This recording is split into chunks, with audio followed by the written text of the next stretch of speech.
May malit na ako, jowa.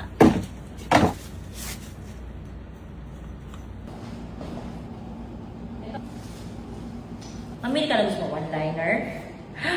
Parang sunset. Ay, gusto ko ng heart. Hala, hindi na siya gaganunin. Di-magnet na lang siya. Gusto ko nito tumutok.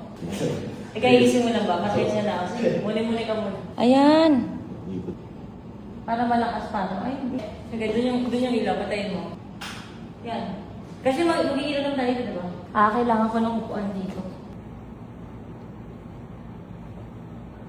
Sobrang cute. Yung TV natin ba? Asa na? Ang ganda. Ganda niya.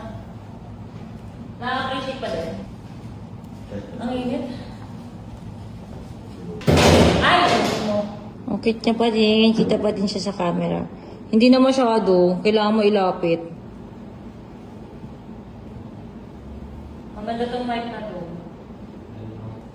Hindi. Yan, ganyan ang setup. Set na po ito ang power. Nakikita dito yung tsaka. Init. Ay. Pero shorts na natin mo. Ano yung pagkukulay na? Oo, naiiba ng kulay. Gusto ko ng pula.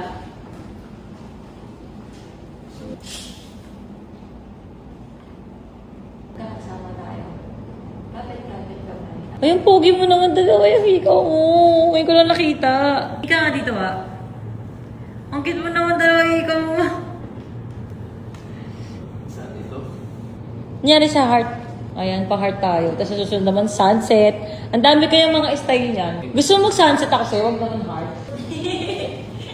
Ang cute, di ba ba? Yan!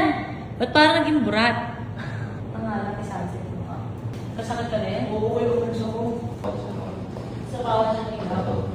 Ang pala lighting director dito eh. Takot nga. Yung pakiramdam ko parang may COVID.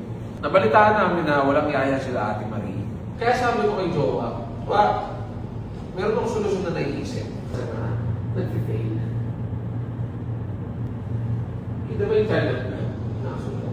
At the airport, when I went to the immigration, I was stopped there. Birthday, mamaya ka na birthday. Bye guys! Bye!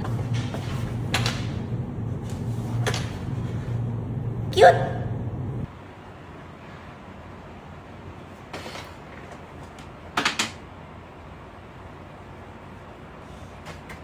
Oh.